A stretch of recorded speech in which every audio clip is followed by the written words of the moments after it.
नमस्कार, अरुणाचल समाचार में आपका स्वागत है। मैं हूं गोरी शोभा। आइए बुलेटिन में सबसे पहले देखते हैं मुख्य समाचार। मुख्यमंत्री पेमा खांडू की अध्यक्षता में राज्य मंत्रिमंडल की मासिक बैठक में प्रदेश के राजकीय महाविद्यालयों के लिए असिस्टेंट प्रोफेसर के 65 पदों के सृजन, APIDFC और दोनी पोलो होटल के कर्मियों के लिए VRS स्कीम को मिली मंजूरी। विकास के कई लंबित परियोजनाओं को भी मंत्रिमंडल की मंजूरी। राज्यपाल डॉक्टर BD मिश्रा ने ईटानगर से north east India interstate friendship car rally का किया शुभारंभ। प्रतिभागियों से विकास के दूत के रूप में आत्मनिर्भर भारत मिशन, एक भारत श्रेष्ठ भारत और स्वच्छ भारत मिशन के संदेश को जन जन तक पहुंचाने का किया आह्वान। उप मुख्यमंत्री चाउना मैन और स्वास्थ्य मंत्री आलो लिबांग ने रोइंग में आरोग्य हेल्थ सेंटर का किया उद्घाटन। कहा, राज्य सरकार लोगों को बेहतर स्वास्थ्य सुविधा उपलब्ध कराने के लिए प्राथमिकता से स्वास्थ्य क्षेत्र में आधारभूत सुविधाओं का कर रही है विकास।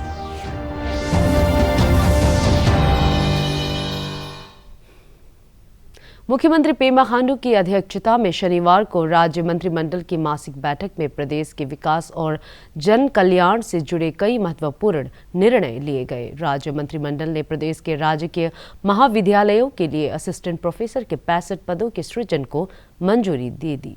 मंत्रिमंडल ने APIDFC और दोनी पोलो होटल के कर्मियों के लिए VRS स्कीम को भी मंजूरी दे दी। राज्य मंत्रिमंडल की बैठक में मुरकंग सेलेक पासीघाट रेलवे लाइन के लिए लंबित भूमि अधिग्रहण, बजट घोषणाओं को समय पर लागू करने के लिए कार्य योजना और जन कल्याण से जुड़ी महत्वपूर्ण केंद्र प्रायोजित योजनाओं के लिए धनराशि को समय पर जारी करने के संबंध में मंजूरी दी गई। राज्यपाल डॉक्टर BD मिश्रा ने आज ईटानगर से north east India interstate friendship car rally का शुभारंभ किया।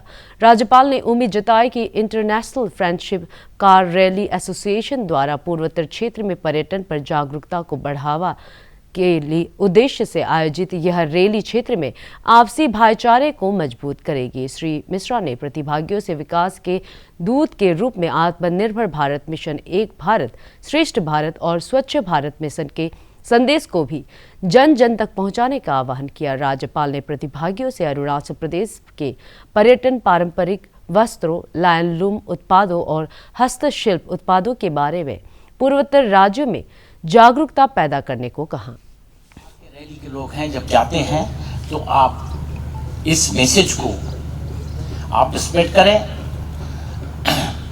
आप ये बताएं कि हर स्टेट में नॉर्थ ईस्ट के जरूरी है सफाई रखना, जरूरी है कि हम कोऑपरेशन करें, जरूरी है कि हम आत्मनिर्भर रहें, जरूरी है कि हम कुछ न कुछ अपने यहाँ बनाएं, बहुत जरूरी है। हमको आत्मनिर्भर जरूर होना पड़ेगा। तो ये आप मैसेज कन्वे करें। टूरिज्म बढ़ेगा, हमारे लोगों को फायदा होगा, होम स्टे होगा, हमारा हैंडीक्राफ्ट खरीदा जाएगा, हमारा लोकल कोई जो सामान बनता है वो लोग खरीदेंगे तो फायदा होगा। अल्टीमेटली क्या है, अल्टीमेटली क्या हम चाहते हैं? मैं ये चाहता हूँ, मुझे यहाँ 4.5 साल हो गया, मैं ये चाहता हूँ कि मैं अपने लोगों की, जो हमारे यहाँ 14 लाख लोग हैं और अरुणाचल प्रदेश में हमारे सिटीजन हैं, नागरिक हैं, मैं उनकी कैसे सेवा करूँ। तो सेवा एक तरीके से ही हो सकती है कि मैं इनको बोलूँ कि भाई विकास करो, प्रोडक्शन करो। उप मुख्यमंत्री चाउना मैन और स्वास्थ्य मंत्री आलो लिबांग ने आज रोइंग के रिवाज में आरोग्य हेल्थ सेंटर का उद्घाटन किया। इस अवसर पर पूर्व मुख्यमंत्री मुकुट मिथी, विधायक मुच्चू मिथी, मोपी मिहू, जिग्नू नामचुम, रिवाज के अध्यक्ष जोराम बेगी, निदेशक विजय स्वामी और राज्य स्वास्थ्य विभाग के आयुक्त प्रशांत लोखंडे सहित कई वरिष्ठ अधिकारी मौजूद थे। अपने संबोधन में श्री मैन ने कहा कि राज्य सरकार प्रदेश के सभी इलाके के लोगों को बेहतर स्वास्थ्य सुविधा उपलब्ध कराने के लिए प्राथमिकता से स्वास्थ्य क्षेत्र में आधारभूत सुविधाओं का विकास कर रही है। यही कहता है कि ये जो बीमार पेट से शुरू होता है। तो आप खराब खाओगे तो पेट से शुरू होता है।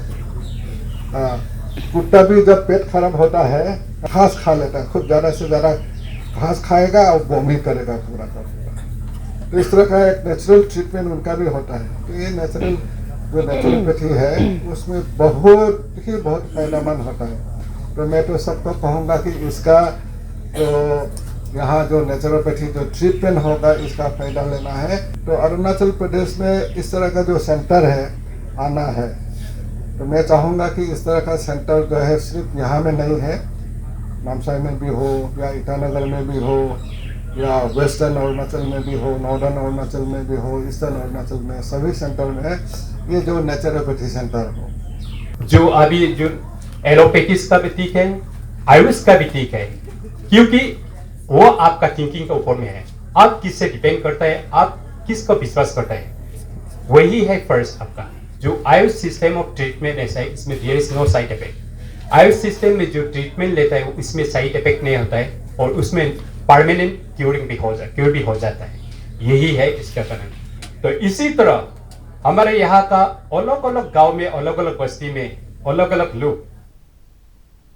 केंद्रीय महिला और बाल विकास मंत्री स्मृति जुबिन ईरानी ने आज गुवाहाटी में पोषण अभियान के दूसरे चरण मिशन शक्ति, मिशन वात्सल्य और सक्षम आंगनवाड़ी अभियान तथा मंत्रालय की अन्य योजनाओं के बारे में पूर्वोत्तर क्षेत्र की राज्य सरकारों और हितधारकों के क्षेत्रीय सम्मेलन की अध्यक्षता की। केंद्रीय महिला और बाल विकास मंत्री डॉक्टर मुंजपारा महेंद्र भाई कालू भाई और असम राज्य सरकार की समाज कल्याण मंत्री अजंता नियोग सम्मेलन में उपस्थित है। असम, अरुणाचल प्रदेश, मणिपुर, त्रिपुरा, मिजोरम, मेघालय, सिक्किम और नागालैंड इस सम्मेलन में भाग ले रहे हैं। प्रधानमंत्री जी का बार बार ये आदेश रहा, ये मार्गदर्शन रहा कि भारत सरकार तक चलकर कोई ना आए, हम कैसे भारत की सरकार को प्रदेश के दर तक ले आए, उसी प्रयास में आज नॉर्थ ईस्ट स्टेट्स के लिए ये जोनल मीटिंग का आयोजन हुआ। It is to be said that in the union budget we saw an increase of 14% with regards to budgetary allocation for women over the previous year. Today the union budget has espoused a spend of 1,71,000 crores for the welfare of women across the country. And as a part of those welfare measures, we are proud to say that Mission Poshan is one of the flagship schemes of the Honorable Prime Minister. We all are aware that due to malnourishment, there are many families that are challenged with health needs and emergencies. I would here like to highlight कि जब हम महिला शक्ति की governance की दृष्टि से बात करते हैं तो ये कहना उचित होगा कि भारत सरकार। केंद्रीय वन और पर्यावरण मंत्री भूपेंद्र यादव ने कहा है कि देश भर में जहां अपार वनस्पतियों एवं जीव जंतु उपलब्ध है, वहां टाइगर रिजर्व को बढ़ावा देना चाहिए और साथ ही वनों पर निर्भर लोगों की आजीविका सुनिश्चित करना चाहिए। पहली बार राष्ट्रीय राजधानी से बाहर अरुणाचल प्रदेश के पाके टाइगर रिजर्व में राष्ट्रीय बाघ संरक्षण प्राधिकरण की बैठक के बाद संवाददाताओं से बातचीत में श्री यादव ने कहा कि वन्य जीवों के संरक्षण के लिए अरुणाचल प्रदेश से प्रेरणा लेकर देश के कई राज्यों में भी एयरगन सरेंडर अभियान शुरू हुआ है। इस अवसर पर मुख्यमंत्री पेमा खांडू ने जनजातीय समुदायों से शिकार की परंपरा को छोड़कर वन्यजीव संरक्षण के क्षेत्र में आगे आने की अपील की। निश्चित रूप से इस समय जो दुनिया में सबसे बड़ी चुनौती है वो वाइल्ड लाइफ कंजर्वेशन में जो जानवरों का शिकार होता है वो बड़ी चुनौती है। और इतना बड़ा कार्यक्रम एक अरुणाचल प्रदेश ने पूरी दुनिया को एक ये विषय दिखाया है कि हम जन भागीदारी के द्वारा कैसे कर सकते हैं। मैं अरुणाचल के मुख्यमंत्री जी को बधाई भी देना चाहता हूँ कि उनके मोटिवेशन से ये एक बहुत बड़ा कार्यक्रम बना है। और पिछले दिनों में बांदीपुरा श्रीनगर भी गया था, मैं मणिपुर भी गया था और ये जो गन सरेंडर का प्रोग्राम है अब ये बाकी प्रदेशों में भी शुरू हुआ है। और अरुणाचल का गन सरेंडर तो इसलिए भी महत्वपूर्ण है कि माननीय प्रधानमंत्री जी ने मन की बात में भी उसका उल्लेख किया है। तो मुझे लगता है जिस तरह हम वाइल्ड लाइफ क्राइम के खिलाफ हम लड़ना चाहते हैं और ये जो जानवरों की जो स्मगलिंग होती है, उनकी जो हत्या होती है, उसके खिलाफ हम एक पूरे देश में वातावरण बनाना चाहते हैं। और अरुणाचल का ये जो उदाहरण है, ये सब लोगों के लिए प्रेरणा का पक्ष है। सरेंडर अभियान हम लोग ने लास्ट ईयर 2021 मार्च को हम लोग ने शुरुआत किया था। और जनरली हमारा ट्राइबल सोसाइटीज़ में बहुत पहले से एक तो परंपरा रहा है कि हंटिंग कल्चर। मगर मेरा ये कहना है कि अभी उस ज़माने जो डेवलपमेंट नहीं था, उस ज़माने जो पीडीएस का आइटम या मार्केट नहीं था, उस ज़माने में तो ठीक है, आपका जीने के लिए, खाने के लिए थोड़ा बहुत हंटिंग कर लेता था। मगर अभी डेवलपमेंट आ चुका है, ट्रांसफॉर्म हो चुका है, तो अभी हंटिंग को हम लोगों को छोड़ना चाहिए। तो सबसे पहला कदम हम लोग ने शुरुआत किया कि एयरगन सरेंडर को बहुत सक्सेस रेट बहुत ही अच्छा रहा है और सब कॉर्नर से इसका एप्रिसिएशन भी मिला है। अभी तक में करीबन 2200 गन्स एयर गन्स का सरेंडर हुआ है। यही नहीं बल्कि चेन सो, इसके बाद फिर लाइसेंस गन भी काफ़ी नंबर में सरेंडर हुआ है। क्योंकि फॉरेस्ट जो है हम लोगों का एक एसेट है, वो हम लोगों को एक पॉजिटिव एटीट्यूड से हम लोगों को देखना होगा, ना ही एक नेगेटिव एटीट्यूड के साथ में। सो अभी राज्य सरकार और केंद्रीय सरकार हम सभी लोगों का यही एक प्लानिंग है कि अपना नेचुरल रिसोर्सेज जैसे कि फॉरेस्ट को बचाते हुए अपने जो यहाँ पे लोग बसे हुए हैं उसको भी इकोनॉमिकली कैसे हम लोग स्ट्रेंथनिंग करके उसको इकोनॉमिकली और भी सक्षम बनाते हुए फॉरेस्ट को भी बचाए, बायोडाइवर्सिटी को भी बचाए और लोगों का भी विकास हो। इस तरह का अभी हम लोग प्लानिंग और काम। निजी टीकाकरण केंद्र पर आज से 18 वर्ष से अधिक आयु के लोगों को एहतियाती कोविड टीका लगाया जा रहा है। 18 वर्ष से अधिक आयु के सभी लोग जिन्हें दूसरा टीका लगे 9 महीने हो चुके हैं, एहतियाती डोज लिए पात्र होंगे।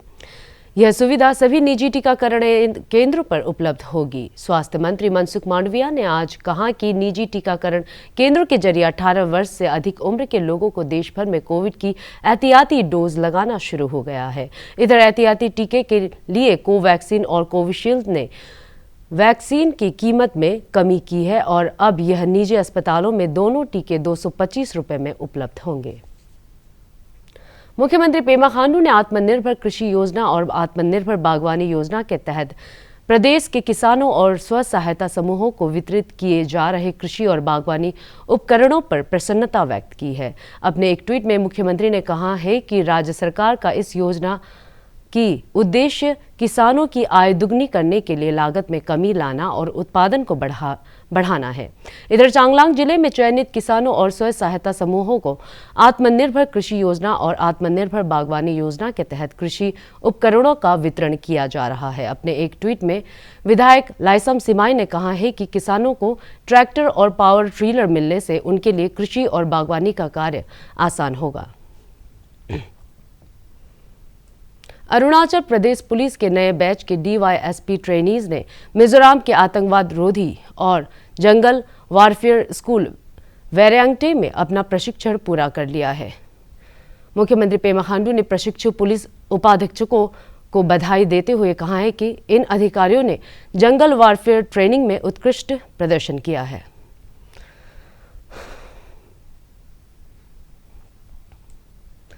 रामनवमी का पर्व आज देश भर में धार्मिक श्रद्धा और उल्लास से मनाया जा रहा है। यह पर्व भगवान विष्णु के 7वें अवतार भगवान राम के जन्म के उपलक्ष्य में मनाया जाता है। हिंदू कैलेंडर के अनुसार रामनवमी चैत्र मास के 9वें दिन मनाई जाती है। रामनवमी से पहले 9 दिन के नवरात्र व्रत रखे जाते हैं।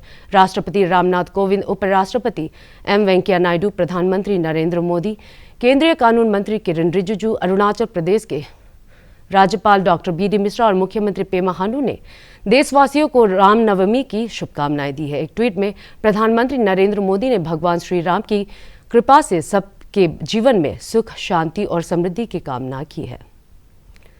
ईस्टर संडे से पहले पवित्र सप्ताह की शुरुआत के अवसर पर आज दुनिया भर में पाम संडे मनाया जा रहा है। इस दिन को ईसाई समुदाय के लोग प्रभु यीशु के यरूशलेम में विजयी प्रवेश के रूप में मनाते हैं। ऐसा माना जाता है कि पाम संडे के दिन प्रभु यीशु मसीह जब यरूशलेम पहुंचे थे तो उनके स्वागत में बड़ी संख्या में लोग खजूर की डालियां अपने हाथों में लहराते हुए एवं जमीन पर बिछाकर उनका स्वागत किया था। मिजोरम में पाम संडे धार्मिक उल्लास के साथ मनाया गया। अरुणाचल प्रदेश में भी पाम संडे के उपलक्ष्य में आज गिरजाघरों में विशेष प्रार्थना की गई।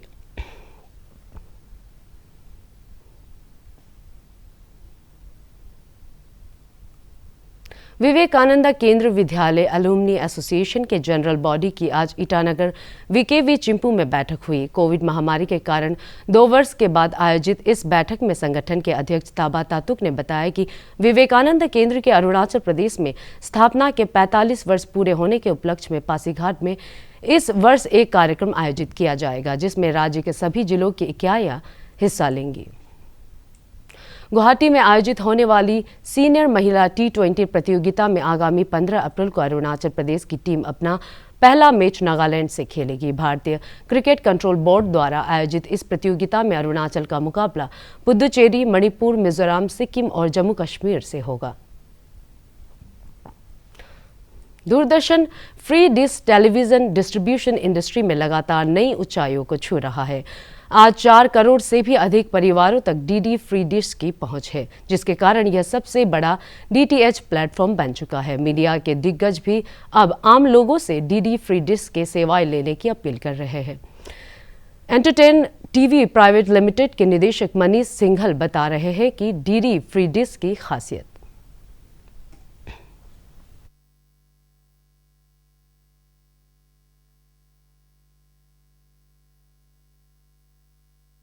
मेरे हिसाब से quality of content, good content available है डीडी फ्री डिश के ऊपर, और मुझे लगता है कि फ्री मार्केट ग्रो होगा। मार्केट तो मतलब ओवरऑल पे market is growing, but free market ज्यादा ग्रो होगा कंपेयर टू पे मार्केट, और बहुत कॉम्पैक्ट और गुड कंटेंट अवेलेबल है डीडी फ्री डिश के ऊपर। तो डेफिनेटली उसका फायदा तो मिल ही रहा है डीडी फ्री डिश को, और उसमें जो भी अवेलेबल ब्रॉडकास्टर्स हैं उनको। में इतना ही जाने से पहले आप सभी से अनुरोध है कि कोविड-19 के दिशा निर्देशों का पालन करें, हमेशा मास्क लगाएं, बार बार हाथ धोएं और सोशल डिस्टेंसिंग के नियमों को मानें। कोरोना महामारी से बचाव के लिए आपका वैक्सीन लगवाना भी जरूरी है। अगर आप वैक्सीन लगवाने के पात्र हैं तो जरूर लगवाएं। हम कल फिर हाजिर होंगे अरुणाचल और देश दुनिया की खबरों के साथ। चलते चलते आपको बता दें कि आप अरुणाचल समाचार हमारे YouTube channel DD news Arunachal पर भी देख सकते हैं। देखते रहिए अरुण प्रभा। नमस्कार।